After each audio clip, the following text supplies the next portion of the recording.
Hello everyone, welcome to स्टूडेंटो। So अभी हमें ओल्ड राजेंद्र नगर में हमारे साथ कुछ भैया और दीदी हैं। दीदी के साथ पहले भी वीडियो कर रखी है। दीदी ने बताया कि वो किस तरीके से स्टडी करते हैं, और अभी हमारे साथ भैया जिन्होंने मेंस भी लिखा है, वो अपने मेंस का एक्सपीरियंस शेयर करेंगे कि उनका एग्ज़ाम कैसा रहा। साथ में हमारे साथ भैया और हैं उन्होंने भी मेंस लिखा है, और हमारे साथ भैया भी हैं जो कि यूपीएससी के लिए प्रिपेयर करते हैं। तो ओल्ड राजेंद्र नगर में किस तरीके से वो प्रिपरेशन करते हैं, क्या क्या चीज़ें वो फॉलो करते हैं, और आप लोगों को क्या करना चाहिए उनके अकॉर्डिंग, इन सबको इस वीडियो में हम डिस्कस करेंगे। अभी तक आपने चैनल को सब्सक्राइब नहीं किया तो चैनल को सब्सक्राइब कर लीजिए, इस वीडियो को लाइक करें, एंड आपके जो भी क्वेरीज होते हैं आप हमें इंस्टाग्राम और फेसबुक पर मैसेज कर सकते हैं। भैया सबसे पहले आप अपना नाम बताइए, आप कहाँ से हो, कितने टाइम से यूपीएससी की प्रिपरेशन कर रहे हो, और आपका एजुकेशन बैकग्राउंड क्या? मेरा नाम सुदर्शन कुर्चे है। मैं बेसिकली महाराष्ट्र से हूँ, और मैंने अपनी डिग्री कंप्लीट की है सिविल इंजीनियरिंग में, और मैं यूपीएससी में आया हूँ 2016 में। तो मैं लगभग 3-4 साल हो गए प्रिपेयर करते हुए, और मैंने एक मेंस दे दी है। ओके, मेंस भी दिया। आप भैया? मेरा नाम सागर देविकर है, मैं भी महाराष्ट्र से हूँ, मुंबई से। मेरा graduation bachelor of mass media advertising में हुआ है, और मैंने 3 मेंस दिए अभी तक यूपीएससी के। मेरे 4 अटेम्प्ट्स हो चुके हैं जी। तो अभी रिसेंटली मैंने 2020 का मेंस दिया है। ओके। सो अभी हमारे साथ दी के साथ पहले भी वीडियो बना रखी है, लेकिन कुछ ऐसे नए व्यूवर्स होंगे, तो दी अपना इंट्रोडक्शन। मेरा नाम पीयूष पाटोदकर है, मैं भी महाराष्ट्र से हूँ। हम सारे कई साल से दोस्त हैं, और यूपीएससी की तैयारी भी करते हैं, सुख दुख में साथ भी देते हैं, फैमिली की तरह है, और एक एनजीओ में फ़िलहाल साथ में काम कर रहे हैं। मेरा नाम कुणाल कदम है, मैं बॉम्बे से हूँ, महाराष्ट्र से। सो मैं यहाँ पर यूपीएससी की प्रिपरेशन कर रहा हूँ ओल्ड राजेंद्र नगर में। मैंने अपना ग्रेजुएशन भी मुंबई से किया था, केजे सुमा कॉलेज से। ओके। सो भैया आपको कब लगा कि आपको यूपीएससी की तैयारी करनी चाहिए? एक्चुअली मेरा बचपन से एक मेरे अंदर जो वैल्यूज़ है, जो मेरे पेरेंट्स ने इनबिल्ड किए है मेरे में, तो वो था कि जो हम सोसाइटी से ले रहे हैं अपन, तो वो सोसाइटी को वापस देना चाहिए। जो कोई हेल्प कर रहा है आपकी, तो उसको भी वापस हेल्प करना चाहिए। तो इसी फ्लो में जब मैं मेरे ग्रेजुएशन के फर्स्ट या सेकेंड ईयर में था, तब मेरे कांटेक्ट में एक मेरे मतलब गाइडर आए, तो जो उनको हम गुरुजी बोलते हैं। तो उन्होंने मेरे में ये सारी सिविल सर्विसेज के बारे में मेरे को ज़्यादा मोटिवेशन दिया, ज़्यादा बताया मेरे को, और जो मैं करना चाहता हूँ तो वो करने के लिए एक ज़रिया जो बोल सकते हैं अपन, तो वो उनके साइड से मेरे को मिला, और उन्होंने मुझे मोटिवेट करके इस फील्ड में मतलब ये किया। तो उनसे इंस्पायर होकर मैं ये सारी चीज़ें अभी इसके लिए प्रिपेयर कर रहा हूँ। ओके। सो आपने मेंस भी दिया है, तो आपका 2018 का आई थिंक आपने दिया है, तो उसके बाद आपने 19 का नहीं दिया, तो क्या कारण रहे? 19 के मेंस के पहले मतलब मेरा थोड़ा सा ये था कि अच्छा सा प्रिपरेशन नहीं हुआ था मेरा, तो मैं थोड़ा मेरा जो फैमिली का जो बैकग्राउंड था, थोड़ा सा वो इशू चल रहे थे, उसके लिए मैं थोड़ा काफ़ी डिस्टर्ब था, इसलिए मैं इस बार कर नहीं पाया। लेकिन अभी मैं नेक्स्ट इसके लिए बहुत ज़्यादा प्रिपेयर हूँ, और इस बार मैं अच्छे से कर लूँगा। ओके। सो अभी आप कितना टाइम पढ़ते हो? अभी मैं दिन में लगभग लगा लो सुबह से 7-7:30 बजे से लेके रात के 11-11:30 बजे तक पढ़ता हूँ। 10 to 12 आवर्स का होता है, और उसमें प्रोडक्टिव 10 आवर्स का तो होता ही है स्टडी। ओके। सो आपने 18 में मेंस के लिए अपेयर हुए थे, तो जब आपका मेंस क्लियर नहीं हुआ तो घर वालों ने क्या कहा? घर वाले आपके कितने सपोर्टेड रहे उस टाइम पे? एक्चुअली घर वालों का मतलब इतना कोई ये है नहीं इशू इसके बारे में, कि उनका बस यही कि आप जो करना चाहते हैं करो, हम आपके साथ हैं, हम हमेशा आपके साथ रहेंगे। बस आप अपने जीवन में, अपने लाइफ में कुछ करके दिखाओ, जिसकी वजह से हम खुद भी प्राउड कर सकें। तो उनको बस यही है कि अगर आप अपना बच्चा कर रहा है तो बस उसको करने दो। ऐसा कोई मॉरल इनका ये नहीं कि प्रेशर नहीं कि ये करना ही चाहिए, ये नहीं करना चाहिए। मैं बहुत सारे पेरेंट्स को अगर कोई ऐसा मॉरल प्रेशर डालता है कोई, तो उनको भी बताना चाहता हूँ कि अगर कोई बच्चा पढ़ना चाहता है तो उनको पढ़ने दो। वो मतलब काफ़ी आपका नाम आगे जाके उसी से आपका नाम मिलेगा। तो बस ये ज़रूरी कि ज़्यादा प्रेशर ना करे, जैसे मेरे घर वाले मेरे को बिल्कुल कभी प्रेशर नहीं किया, तो बस वही है कि ओके। सो आप भैया अभी मेंस दे के आए, तो सबसे पहले तो आप ये बताइए कि आपका मेंस एग्ज़ाम कैसा रहा? एग्ज़ाम पिछले 2 मेंस से बेटर रहा, मतलब मैं बेटर प्रिपेयर था। थर्ड मेंस था। ओके। तो पहले 2 मेंस से बेटर रहा मेरा ये। तो मैंने इसके लिए मतलब अलग अलग चीज़ें की ट्राई ने, जो मैंने पिछले 2 साल में नहीं की। जैसे कि आंसर्स लिखे, पहले 2 मेंस में पढ़ाई ऐसा लग रहा था पढ़ाई कंप्लीट नहीं हो रही है, तो सिलेबस बहुत ज़्यादा है। मेरा ऑप्शनल पॉलिटिकल साइंस है, मुझे लगा सिलेबस कवर नहीं हो रहा है 2-3 महीने में, तो पढ़ा तो टेस्ट सीरीज़ दी ही नहीं। तो फील हुआ कि एग्ज़ाम के टाइम में कि टेस्ट सीरीज़ लिखना या आंसर्स लिखना घर पे बैठ के भी तुम आंसर्स लिखो। अगर टेस्ट सीरीज कोई मॉक नहीं ज्वाइन कर पा रहे हो आप, तो आप घर पे बैठ के आंसर्स लिखो, उससे बहुत इम्पैक्ट मतलब पड़ता है आपके राइटिंग्स में, मेंस के। ओके, सो जो हैंड राइटिंग होती है वो कितना मैटर करती है अगर यूपीएससी मेंस एग्जाम में बात करें तो? नहीं, हैंड राइटिंग अब तक जितने भी मेरे फ्रेंड्स हैं या मेरा भी कुछ इतना अच्छा हैंड राइटिंग नहीं है, पर हैंड राइटिंग की वजह से किसका सिलेक्शन रुका नहीं, ऐसे हमने कभी देखा नहीं। To level up your UPSC CSC preparation, Unacademy लेकर आया है वेरियस फ्री टेस्ट सीरीज। ये टेस्ट कंडक्ट करवाते हैं इंडिया के टॉप एडुकेटर्स। इनमें यूपीएससी सीएससी कंप्लीट सिलेबस से क्वेश्चंस होते हैं, जिसमें आप थाउजेंड्स ऑफ स्टूडेंट के साथ कॉम्पीट कर सकते हो। T20 daily current affairs test series, ये daily current affairs test series है। ये हर शाम 7:30 बजे कंडक्ट होती है, जिसमें डेली करंट अफेयर्स के क्वेश्चंस होते हैं। इसमें 20 क्वेश्चंस 30 मिनट्स में करने होते हैं। अनअकैडमी राइज 2.0, यह भी एक डेली टेस्ट सीरीज है। यह हर सुबह 8:30 बजे होती है। इसमें आपके हर सब्जेक्ट जैसे Indian polity, history, geography and economy ETC के क्वेश्चंस होते हैं। इसमें 20 क्वेश्चंस 30 मिनट्स में करने होते हैं।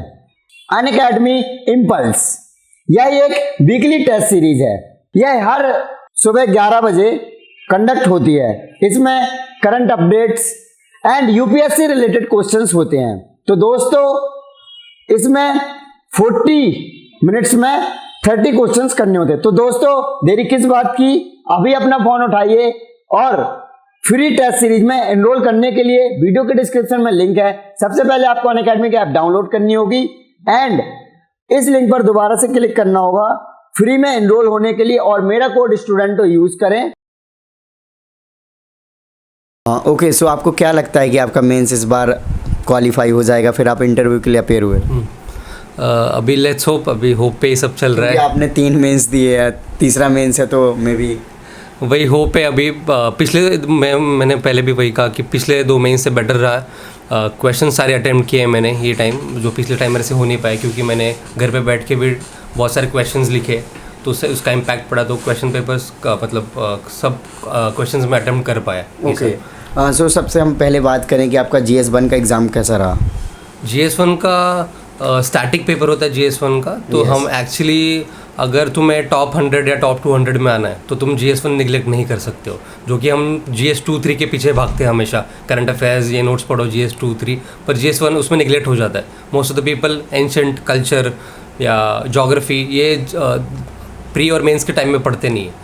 ये जो पेपर है तुम्हें रैंक दिला सकता है, और ये जो इसमें से कुछ एरियाज़ है वही एरिया से, जैसे कि रॉक कट आर्किटेक्चर है, उसमें से ही क्वेश्चंस आते हैं हमेशा, मतलब ऑल्टरनेटिव। इस बार कितने क्या क्वेश्चंस आए? कल्चर की इस बार 4 क्वेश्चंस थे, 3 से 4 around, I don't remember actually. तो 3 से 4 क्वेश्चंस थे और वो बुक में से थे। तो तुम ऐसे क्वेश्चन जो तुम इजीली टारगेट कर सकते हो, जिससे तुम्हारे मार्क्स बढ़ सकते हो, जो हमें निगलेक्ट नहीं करना चाहिए। GS1 हम यूजुअली करते हैं, मतलब लिमिटेड बुक से स्टैटिक, वो हमें प्रिपेयर करना चाहिए। आप GS1 के सारे क्वेश्चन अटेम्प्ट करके आए? यस अटेम्प्ट करके आए। नहीं, कुछ क्वेश्चन नहीं छूटा ये टाइम, कोई क्वेश्चन छूटा नहीं है, क्योंकि वही प्रैक्टिस इज इम्पोर्टेंट। हम अगर GS2 की बात करें तो वो कैसा रहा? GS2 भी सिलेबस हम मैंने एक चीज़ ऑब्जर्व की है, और मोस्ट ऑफ द पीपल मतलब डू दैट ओनली, कि जितना तुम्हारा सिलेबस है यूपीएससी का, जो यूपीएससी सिलेबस देता है, उसके हर एक पॉइंट के रिलेटेड क्वेश्चन आता है। जो 20 क्वेश्चन होते हैं हर एक पॉइंट का, फॉर एग्जांपल NGO है, हर ऑल्टरनेटिव NGO का क्वेश्चन आएगा। सोशल ये टाइम में मतलब कोविड का एक्सपेक्टेड था, जो हेल्थ के रिलेटेड है, तो फिर उसका क्वेश्चन आया। तो जो भी सिलेबस में क्वेश्चन मतलब पॉइंट्स है, अगर उसके रिलेटेड तुम 2 पेजेस तुम्हारे पास नोट्स है, SHG है, इन्वेस्टमेंट मॉडल्स है फॉर एग्जांपल, या हेल्थ है, एजुकेशन है, इसके तुम्हारे पास 2 पेजेस रेडी है, तो तुम्हारे से कोई भी एक सवाल छूट नहीं सकता GS2 और 3 में, क्योंकि यूपीएससी सिलेबस छोड़ के कभी क्वेश्चंस नहीं पूछते। ओके, सो अगर हम बात करें जैसे कि आपका 3rd मेंस था ये, तो क्या जो मेंस में क्वेश्चंस आते हैं वो बुक्स में से, जो स्टैंडर्ड बुक्स होते हैं उसी से आते हैं, फिर आउट ऑफ बुक्स आते हैं? नहीं, बुक्स का कुछ मतलब GS1 मोस्टली बुक्स से आते हैं, और GS2-3 बुक्स मतलब ऐसे लक्ष्मीकांत से फॉर एग्जांपल देखो 3-4 क्वेश्चंस आते हैं हर साल। वही एक मतलब कांस्टेंट बुक है जिसमें से क्वेश्चंस आते हैं, पर बाकी जो ये है उसके लिए कोई मटेरियल नहीं है। आप जो मार्केट में कोई भी नोट्स मिल रहा है GS2-3 का, आप पिक कर सकते हो, या करंट अफेयर्स का कोई आपके जो करंट अफेयर्स का आपको समझ में आ रहा है मैगजीन, वो उठाओ। उसके मतलब आप साइमल्टेनियसली देखो कि आप जो पढ़ रहे हो वो सिलेबस में है कि नहीं, उसके पॉइंट के रेट आप हर एक पॉइंट का, मैंने पहले भी वही बताया कि नोट्स निकाल के रखो 2-2 पेजेस, तो आप हर एक क्वेश्चन ईजिली टैकल कर सकते हैं। सो आप 3 टाइम्स मेंस लिखे हो, तो जब आप एक एग्ज़ाम देने के बाद जैसे जीएस का 1 का देके आए, फिर उसके बाद अगले एग्ज़ाम के लिए कैसे प्रिपेयर करते हो? और वो प्रेशर होता है कि भाई अब नेक्स्ट एग्ज़ाम है, थोड़ा सा एक क्यूरियोसिटी भी रहती है कि एग्ज़ाम कैसा जाएगा, ये एग्ज़ाम ऐसा गया, इस तरीके से यूपीएससी में ओवरऑल मुझे ऐसा लगता है कि मेंटल स्टेबिलिटी बहुत इंपॉर्टेंट है। तुम जितना स्टेबल हो तो उतना तुम्हारे परफॉर्मेंस पे, मतलब ऐसा होता है कि 2 घंटे में तुम्हारा नेक्स्ट पेपर है, और अगर तुम्हारा इधर अच्छा नहीं गया पेपर तो तुम्हें बहुत इम्पैक्ट करता है। पर उसके लिए तुम्हारा जो इमोशनल इंटेलिजेंस होना चाहिए, मुझे ऐसा लगता है, तो तुम प्रिपेयर होना चाहिए। You should be prepare for worst also, कि नहीं इसमें नहीं हुआ तो हम ऐसा नहीं कि एक पेपर हो गया और हमारा रिजल्ट आ गया। तुम्हें मल्टीपल अपॉर्चुनिटीज़ है कि तुमने GS1 में ख़राब परफॉर्मेंस गया अगर, तो GS2 में उससे तुम कवर कर सकते हो उससे। तो वो उतना जो 2 से 3 घंटे का टाइम होता है। ओके, जब आपने सेकेंड टाइम मेंस लिखा था, तो अब फिर अब नेक्स्ट एग्ज़ाम के लिए जब आपने प्रिपेयर किया कि अब तो फोड़ दूंगा, तो वो किस तरीके का मोटिवेशन अपने आप में डेवलप किया? मोटिवेशन तो पहले से ही रहा है। अगर तुम्हें लेकिन जब आपके एग्ज़ाम क्वालिफाई नहीं होता तो हल्का डीमोटिवेट फील करते हैं, तो उस टाइम आपने मोटिवेट खुद को कैसे किया? ये मतलब मुझे पता है कि मुझे इससे बेटर कुछ चीज़ आती नहीं है। मतलब यूपीएससी मैंने बचपन से डिसाइड किया था कि मैं आर्मी स्कूल में था, तो यूनिफॉर्म का पहले से ही क्रेज़ था मुझे, तो मैं आईपीएस मेरा हमेशा, जब भी मैं डाइव भरता मेरा फर्स्ट प्रेफरेंस आईपीएस ही होता है। तो मुझे पता है कि ये मेरा पैशन है, और जब तक तुम वीडियोस, लेक्चर्स या किसी के मोटिवेशनल लेक्चर सुन के तुम एक दिन के लिए मोटिवेट हो सकते हो, पर तुम्हें अगर कंटिन्यूसली मतलब अगर तुम्हें गिर के फिर से उठना है तो इंटरनल मोटिवेशन के सिवा कुछ और ऑप्शन नहीं है। तो खुद के अंदर पैशन होना चाहिए कि बाबा तुम्हें ये चीज़ करनी है। ओके, सो अगर हम बात करें आपका ऐसे का पेपर, कैसे आपने उसको लिखा, या फिर यूँ कहें कि उसकी प्रिपरेशन कैसे की और कैसा रहा आपका एग्ज़ाम? ऐसे का पेपर बेसिकली ये टाइम मतलब एक यूपीएससी का डिफाइंड से ये है पॉइंट्स कि एग्रीकल्चर है, हेल्थ है, विमेन है, और रिसेंटली 2-3 साल से यूपीएससी एक फ़िलोसॉफिकल सेक्शन रख ही रहा है यूपीएससी का, जिसमें आपको फ़िलोसॉफिकल ऐसे अटेम्प्ट करने ही है। पहले यूजुअली हम लोग अवॉइड करते थे, जनरल टॉपिक्स पे ऐसे लिखते थे, तो ये साल से मैंने 2 ऐसे अटेम्प्ट किए। एक फ़िलोसॉफिकल जो कंपलसरी होता ही है, और उसके लिए आपको बेसिकली बुक्स, ऐसा बोलते हैं कि बुक्स पढ़ना चाहिए ऐसे के लिए, 1-2 बुक्स जो भी आपको लगे कि फॉर एग्जाम्पल शशि थरूर के कुछ बुक्स है, पैक्स इंडिका, या एक नाम नहीं मुझे याद आ रहा है दूसरे बुक का जी। तो कुछ अपने ऑथर्स है, विनोद राय है, और कुछ रिटायर्ड ब्यूरोक्रेट्स है जिन्होंने बुक्स लिखे, वो आप यूपीएससी के लिए पढ़ सकते हो। ऐसे के लिए आपको बहुत काम आएंगे। उसमें एग्जांपल्स बहुत सारे होते हैं, उसमें लैंग्वेज जो होती है ऐसे की जीएस से वो डिफ़र करता है, क्योंकि लैंग्वेज की वजह से ऐसे के, और फ्लो एक ऐसे में बहुत ज़्यादा इंपॉर्टेंट होता है वो, जिसको हम हाँ। सो आपने 3 टाइम्स प्रीलिम्स क्लियर किया है, तो अगर हम बात करें कि आप किस तरीके से प्रिपरेशन करते हो अपने प्रीलिम्स की, क्योंकि प्रीलिम्स से क्लियर करना एक टेक्निकल चीज़ होती है, क्योंकि उसमें ऑप्शनल होता है। तो प्रीलिम्स का पहले मैं मॉक टेस्ट सॉल्व करता था क्लासेस के, पर ये साल टाइम कम था, कोरोना का टाइम था, और तो मैंने ये टाइम स्ट्रैटेजी चेंज की थी, तो मुझे दोनों स्ट्रैटेजी से रिजल्ट्स मिले हैं। तो ये टाइम मैंने प्रीवियस ईयर पे ज़्यादा फोकस किया। 2000 से मैंने क्वेश्चन पेपर्स उठाए, तो उसको एनालाइज किया कि देखा कि कौन से एरियाज़ है जहाँ से क्वेश्चंस पूछ रहे हैं आपको, और कुछ क्वेश्चंस रिपीट होते हैं, हमें एरियाज़ पता चलता है। तो ऐसा ज़रूरी नहीं कि तुम मॉक टेस्ट दो, कोई क्लासेस लगाओ प्रीलिम के लिए जी, तो उसकी ज़रूरत नहीं है। तो आप प्रीवियस ईयर लेके भी यूपीएससी के क्वेश्चन सॉल्व कर सकते हो। ओके, सो आप अप्रॉक्स कितने घंटे पढ़ते हो डेली? घंटे अराउंड 8 to 10 आवर्स मैक्सिमम, उससे ज़्यादा पढ़ाई नहीं होती और उससे ज़्यादा दिमाग में जाता भी नहीं है। ओके, सो अगर स्टूडेंट्स हैं वो कंटिन्यू, मतलब कि ऐसे है ना कि कोई आज नहीं पढ़ा, कोई 1 हफ्ते का गैप ले लिया, तो यूपीएससी में कंटिन्यूटी कितनी ज़रूरी है अगर हम बात करें यूपीएससी के एग्ज़ाम के लिए? मेरे ख्याल से अभी सागर ने जो चीज़ें बोली, हैंड राइटिंग ज़रूरी नहीं है कि बहुत अच्छा होना चाहिए, या फिर ज़रूरी नहीं है कि तुम्हें 16 घंटा पढ़ना है, ज़रूरी नहीं है कि तुम्हें 2 न्यूज़पेपर पढ़ना है, ज़रूरी नहीं है कि तुम्हें 50 बुक्स पढ़नी है या फिर लाइब्रेरी ही लगानी है या घर पे ही पढ़ना है। तो मुझे ऐसा लगता है कि ये सारी जो चीज़ें हैं जो लोग बोलते हैं कि ये करनी चाहिए, तो मुझे ऐसा लगता है कि मैं ये इस पे बात करूँगी कि जो नहीं करनी चाहिए। तो मुझे ऐसा लगता है कि जो कंटिन्यूटी आप बोल रहे थे, ऐसी कुछ चीज़ें बहुत सब्सटेंशियली इम्पॉर्टेंट है इस जर्नी के लिए। उसमें आती है ये कंसिस्टेंसी, डेडिकेशन, और तुम्हारा जो सपना है वो तुम्हारा होना चाहिए। जैसे मेरे किसी के पापा सर्विस में है, उनको देख के, या लाल गाड़ी का बहुत लोगों को अट्रैक्शन होता है, लाल बत्ती की गाड़ी, अब तो खैर नहीं है, अब तो खैर नहीं है या फिर यूनिफॉर्म या फिर जो भी है, पर मुझे ऐसा लगता है कि वो सपना खुद का होना चाहिए, नहीं तो वो जल्दी खुल जाता है क्योंकि ये जर्नी बहुत टॉर्चरस होती है। तो मुझे ऐसा लगता है कि ये कुछ वेरी फाउंडेशनल थिंग्स आपके इसमें होगी तो काफ़ी है। डोंट गो फॉर दिस कि नहीं, अगर मेरी फैमिली बैकग्राउंड अच्छा नहीं है तो मैं क्या यूपीएससी कर पाऊँगा, या मैं ना आर्ट्स बैकग्राउंड से हो तो मैं 10 घंटे नहीं पढ़ पाता तो क्या मैं कर पाऊँगा, या फिर मेरे पास इंटरनेट कनेक्शन नहीं है, मेरे पास फैमिली का सपोर्ट नहीं है, मेरे पास फाइनेंशियल इश्यूज़ है। तो ये सारे मिथ्स बने हैं यूपीएससी के आसपास। तो मुझे ऐसा लगता है कि एक और मिथ है कि दिल्ली में ही पढ़ना चाहिए। तो ये मिथ मैं खुद दिल्ली में पढ़ के बता सकती हूँ कि लॉकडाउन हैज़ टॉट अस कि तुम्हें सिर्फ कहीं पर भी रहकर कहीं पे भी पढ़ सकते सकते हो, बिकॉज टेलीग्राम है, यूट्यूब है, एंड सब जगह पे चीज़ें online मिल रही है। तो ज़रूरी नहीं है कि आपको एक जगह चाहिए या आपको एक मेंटर चाहिए, या बस तुम्हारा सपना तुम उसे सेफली रखो and just go for it. Yes, even आप दिल्ली से भी कोचिंग्स के नोट्स कुरियर करवा सकते हो, तो मे भी मटेरियल इजीली अवेलेबल हो जाता है। तो अगर हम आपसे बात करें तो ग्रुप स्टडी कितनी हेल्पफुल है, क्योंकि आप लोग फ्रेंड्स हो, साथ में रहते हो, तो आप ग्रुप स्टडी करते होगे कभी किसी टॉपिक पे, तो वो किस तरीके से करते हो? देखिए, जैसे ग्रुप स्टडी होता है ना, वो एक पर्टिकुलर टाइम के लिए होता है। जैसे कुछ टॉपिक्स रहते हैं जो टफ टॉपिक्स रहते हैं, तो उसमें आप ग्रुप स्टडी कर सकते हो। आप हमेशा ग्रुप स्टडी के पीछे नहीं भाग सकते हो। सेल्फ स्टडी काफ़ी इंपॉर्टेंट पड़ जाती है, क्योंकि तुमको जो चीज़ समझना है वो तुम खुद ही समझ पाओगे। और ग्रुप स्टडीज़ में वो होता है कि आप जैसे करंट इश्यूज़ होते हैं जो रिकरिंग होते हैं कि नए नए टॉपिक्स आ जाते हैं, तो उसमें आप वही कर सकते हो कि आप पूछ के उनसे डिस्कस कर लेते हो, क्योंकि किसी किसी का टॉपिक्स कोई वीक होता है, किसी का स्ट्रॉन्ग होता है। तो जैसे मेरा कुछ वीक टॉपिक रहा और सागर भाई का कुछ स्ट्रॉन्ग रहेगा वो टॉपिक, तो मैं उनसे पूछ सकता हूँ। तो तब ग्रुप स्टडीज़ वर्क करता है। ऐसे तो बार बार हमें ग्रुप स्टडीज़ के पीछे नहीं भागना चाहिए जी। करो तो खुद से ही करो, मतलब कि सेल्फ स्टडी की जितना तुम खुद अंडरस्टैंड करोगे उतना तुम्हें सपोर्ट मिलेगा खुद के आंसर्स लिखने या कुछ याद करने के लिए। सो आप ओल्ड राजेंद्र नगर में रह रहे हो, तो ओल्ड राजेंद्र नगर कितना सपोर्टिव रहा आपकी यूपीएससी की जर्नी में?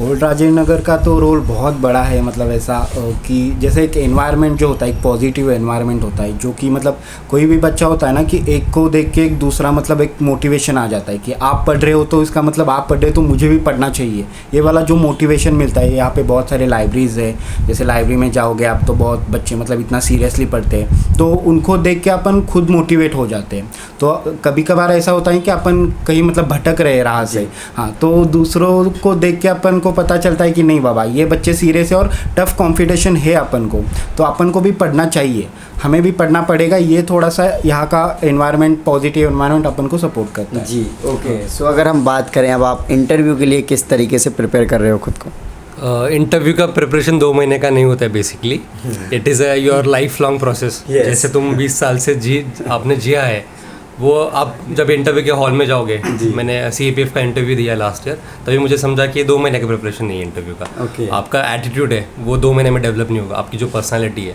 अगर आप हम्बल हो तो आप 25 साल से हम्बल हो, ऐसे। तो फिर इंटरव्यू का ऐसा अलग प्रिपरेशन नहीं है, बस तुम स्टेट के बारे में खुद के जान लो, तुम्हारी हॉबीज़ क्या है, hobbies are very important.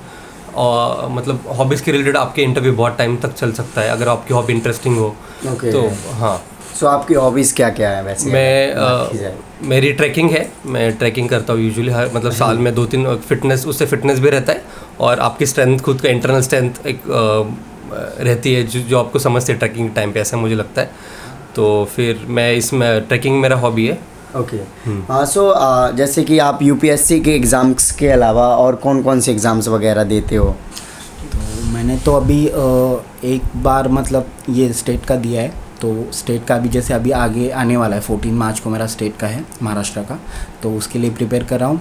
Otherwise बाकी एज सच मैं तो कुछ देता नहीं, क्योंकि मेरा एक लाइफ में ये फंडा रहा है ना कि मतलब जो मेरे को टीचिंग मिली कि अगर स्वामी विवेकानंद जी का एक कोट है कि लाइफ में अगर अपन को कुछ करना है तो हाई करो, मतलब लो एम इज़ ए क्राइम, उनका एक मोटो है कि लो एम इज़ ए क्राइम, अगर करना है तो कुछ बड़ा करो, मतलब तो ये है कि यूपीएससी करना है तो यूपीएससी करो, मत उस पीछे छोटे छोटे चीज़ों के पीछे मत भागो। Okay. उसके लिए हाँ मैं 2-3 साल मतलब पूरा फोकस कर रहा था इसके लिए, यूपीएससी के लिए, बट अभी थोड़ा बहुत ये है कि अभी इसको थोड़ा साइड में रख के ये करना चाहिए, इसलिए मैं एमपीएससी कर रहा था। ओके सो भैया ये कहीं आपके लिए क्राइम वर्ड तो नहीं यूज़ कर रहे क्योंकि आप और भी एग्जाम्स वगैरह देते हो तो नहीं, एक टाइम के बाद आपको लगता है कि फैमिली प्रेशर आता है, एज बढ़ जाती है, तो इसके लिए आपको स्टेबिलिटी, आपको एक कॉन्फिडेंस देता है। Yes. अगर आप कोई स्टेट पीसीएस क्लियर करो, ग्रुप बी एग्जाम क्लियर करो, आपको एक कॉन्फिडेंस दे देता है और एक अश्योरिटी देता है। अगर बैक ऑफ द माइंड तुम्हें पता है कि तुम्हारा एक सेटअप है कि तुम्हारा जॉब फिक्स है, तो तुम्हें कॉन्फिडेंस आता है, तो उससे पढ़ाई आपकी बहुत मतलब डबल उसका इम्पैक्ट आपकी पढ़ाई पे पड़ता है। और मैं एक बताना चाहूँगा जो अभी नए प्रिपरेशन करने जा रहे बच्चे, तो आपका जैसे ग्रेजुएशन ख़त्म हो जाए तो आप इमिडिएटली मास्टर्स के लिए एडमिशन ले लेना, तो उससे आपका एक तो आपका ऑप्शनल भी उससे स्ट्रांग होगा, क्योंकि आपका जो ऑप्शनल है उसमें मास्टर्स करना वो आपका गैप नहीं दिखाएगा आपके इंटरव्यू में कि आपने इतने 4 साल क्या किया। अगर आपने ग्रेजुएशन के बाद पोस्ट ग्रेजुएशन किया है, बाकी एग्ज़ाम बाकी उसके लिए एमफिल किया है या बीएड, उसके जो भी ग्रेजुएशन के बाद के होते हैं मास्टर्स, वो अगर आप करोगे उसका आपके लिए भी बेनिफिशियल रहेगा और आपके इंटरव्यू की प्रिपरेशन के लिए भी और सर्विस में भी यूज़फुल होता है वो। एक्चुअली ऐसा बोला जाता है कि प्लान बी रखना सही बात नहीं है फिर, क्योंकि सारे डोर काट दो ना, मतलब इससे आगे जा सकते हो, पीछे के डोर काट दो। काट दिया पूरे लेकिन हाँ काटा था, लेकिन मुझे ऐसा लगता है कि ना प्लान बी होना ये एक कॉवर्डनेस नहीं है, ये एक सिक्योरिटी होती है, क्योंकि तुम ज़िंदगी मतलब तुमने यूपीएससी को ज़िंदगी बना के रखा है, लेकिन ज़िंदगी में भी तुम यूपीएससी ढूंढ सकते हो, मतलब it's just a part of life, it's not your life. तो बाकी सारी चीज़ें करना तुम्हारे पर्सनालिटी के लिए बहुत इंपॉर्टेंट है, प्लस तुम्हारा करिकुलम पढ़ते रहना चाहिए, ऐसा मुझे लगता है। जी ओके सो दी हमारे साथ इस वीडियो में इसलिए आई क्योंकि लास्ट जो वीडियोस की थी तो उसमें कमेंट्स थे कि कुछ आखिर स्टूडेंट्स पढ़ाई के साथ सोशल वर्क क्यों करें, क्योंकि बहुत सारे लोग हैं कि वो डेली पढ़ने के लिए आते हैं ना कि सोशल वर्क करने के लिए। तो मैंने सोचा कि दी से क्वेश्चंस करते हैं, वो क्या बताते हैं। जी जैसे आपने बोला काफ़ी सारे कमेंट्स और काफ़ी सारे मुझे मैसेज आए थे कि स्टूडेंट का पहला धर्म होता है पढ़ना, और फिर ये सारी चीज़ों में time, it's a time waste, is it a time waste. तो मुझे ऐसा लगता है कि मैं ना एक छोटी सी एग्जांपल या स्टोरी बताना चाहती हूँ कि मैं गंगाराम के जो लाल बत्ती है वहाँ से जा रही थी, तो वहाँ पे एक ब्लाइंड बच्चा बलून बेच रहा है, अभी भी बेचता है वो उसकी फैमिली वहाँ पे रहती है। तो मैंने जब मैं गई तो मैंने मतलब एथिक्स पढ़ा है, उसमें कंपैशन पढ़ा है, एम्पैथी पढ़ी है, लीडरशिप पढ़ा है, टेकिंग चार्ज वो ड्राइव होनी चाहिए पढ़ा है। तो मैंने जब उसको देखा तो मुझे ये सारी चीज़ें अगर मैंने पढ़ी है तो वो मुझे याद आनी चाहिए वहाँ पे। तो मैंने उससे पूछा कि तुम्हें क्या प्रॉब्लम है। उसने बोला कि चूना की वजह से उसकी आँख ख़राब हो गई है। फिर मैंने सोचा कि इसके लिए मैं अभी क्या कर सकती हूँ। तो एक्चुअली एक प्रॉब्लम सॉल्विंग या एथिकल डिलेमा नाम का हमें एथिक्स में सिलेबस में एक पॉइंट है।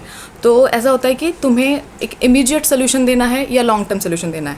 तो whatever you are studying use it, it's study only. तो मैंने सोचा कि अगर मैं उसे 100 रुपये दे दूँगी उसका आज का निकल जाएगा, लेकिन व्हाट अबाउट लॉन्ग टर्म।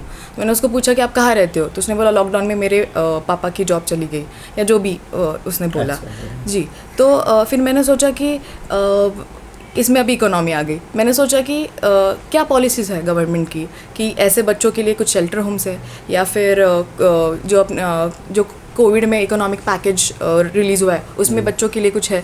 तो when you do something for others और when you are going out in a society, everything is UPSC. तुम्हारा क्योंकि इथिक्स अगर सिलेबस में डालने का मतलब क्या था, क्योंकि तुम्हें सिर्फ पढ़ना नहीं है, तुम्हें जो चीज़ें इम्पॉर्टेंट है सिविल सर्विसेज के लिए, करेज है। तुम लॉकडाउन में डर के मारे एग्ज़ाम्स स्किप कर दिया बहुत लोगों ने, बट ये भी तो एक एग्ज़ाम है। लाइक शो करेज, गिव अटेम्प्ट, या फिर जो भी चीज़ें तुमने सीखी है use it. It's a practical education, it's learning. तो मुझे ऐसा लगता है कि NGO हो या आई एम नॉट सेइंग कि NGO या फिर किसी ऑर्गेनाइजेशन के लिए काम करो, बट अलग तरीके से भी कर सकते हैं। जो मैंने पहले भी बोला, यूपीएससी को ज़िंदगी बनाने की ज़रूरत नहीं है, वो आपके ज़िंदगी को संवारने के लिए यूज़ करो। जैसा तुम्हारा ग्रेजुएशन, जैसे तुम्हारे पेरेंट्स है, वैसे तुम्हारा वो करियर है। Yes yes okay. सो आप लोग जैसे कि NGO में काम करते हो, मैम ने तो बता दिया था, लेकिन आप लोग कैसे मैनेज करते हो अपने टाइम को स्टडी के साथ अगर बात करें तो? टाइम मैनेजमेंट का एज सच मतलब क्या होता है, संडे का एक दिन ही निकालना पड़ता है इसके लिए। तो अगर हफ्ते में तुम मतलब 7 दिन में अगर 6 दिन अच्छे से पढ़ रहे हो आप, तो संडे के 1-2 घंटे निकालने में आपको कोई ऐसी ज़्यादा दिक्कत नहीं होनी चाहिए। और क्या होता है, कभी कभी बहुत ज़्यादा मतलब पढ़ाई करने के बाद आपको एक रिलैक्स इसका सेक्शन का एक ज़रूरी होता है, रिलैक्सेशन का है। तो उसमें 2-3 घंटे आप थोड़ा सा चिल करने के लिए, चिल नहीं बोल सकते बट जो अपन कर रहे हैं, मतलब जो अपन जैसा अभी दीदी ने बताया कि जो अपन मतलब सीख रहे हैं उसको ही हमें इम्प्लीमेंट करना है। तो ग्राउंड लेवल पे अपन उसको कैसे इम्प्लीमेंट करते हैं वही बस अपन कर रहे हैं, तो उसके लिए अपन 2-3 घंटे निकाल सकते हैं, तो वो उतना इशू नहीं है। ओके, जब आप NGO में वर्क करते हो तो अंदर से कितनी खुशी होती है, आप किस तरीके से उसे एक्सप्रेस करना चाहिए? उसे अभी एक्सप्रेस करना, जैसे कि आप खुद सोचो ना कि कोई खाना नहीं खा पाता और उसको बिना खाए देखे हम कैसे खाना खा सकते हैं। तो ये इक्वालिटी वाली जो बात होती है, तो यार उनको खाना नहीं मिलता, हमें मिलता है, तो वो कैसे, इसमें पॉलिटी आ गया जिंदगी में हर जगह मतलब आप इम्प्लीमेंट देखो कि यार कैसे मतलब हम रह सकते बाकी लोगों को नहीं देख के। वैसे वर्क करना भी ऐसा ये नहीं है कि आप नहीं कर सकते हो किसी के लिए, आप उसका थोड़ा सा एक हिस्सा भी दे दोगे ना, तो उनकी खुशी में जो तुम्हें खुशी मिलेगी उससे ज़्यादा खुशी तो किसी को मिलती नहीं है। जी बिल्कुल। तो वो सबसे बड़ा योगदान होता है कि यार आप किसी को हेल्प कर रहे हो। ओके, सो लास्ट में आपका कोई मैसेज रहेगा ऑडियंस को? मैंने देखा कि मोस्टली व्यूवर्स है जो दिल्ली में नहीं रहते स्टूडेंट होके, तो मैं उन्हें ये बताना चाहता हूँ कि दिल्ली ओल्ड राजेंद्र नगर सब कुछ नहीं है यूपीएससी प्रिपरेशन के लिए। हमें मौका मिला इसलिए हम यहाँ पर आए, प्रिपरेशन कर रहे हैं। तो अभी बहुत सारी चीज़ें, आप घर पे बैठ के भी, ऐसे लोग हैं जिन्होंने घर पे बैठ के भी रिमोट प्लेसेस से भी रैंक्स निकाले हैं। तो ज़रूरी नहीं कि अवेलेबल, अभी ऑनलाइन कोचिंग तो है ही, नोट्स आप दिल्ली से कुरियर करवा सकते हो। हम जो आप वहाँ पढ़ोगे वही चीज़ हम यही भी मतलब दिल्ली में भी वही चीज़ पढ़ते हैं। ऐसे यहाँ पे कुछ ऐसे जादू की छड़ी नहीं है कि दिल्ली में आओ तो प्रिपरेशन, तो यहाँ से रैंक ज़्यादा निकलते क्योंकि यहाँ पे लोग ज़्यादा है जी, यहाँ से लोग ज़्यादा अटैम्प्ट देते हैं, इसलिए यहाँ से रैंक ज़्यादा निकलते।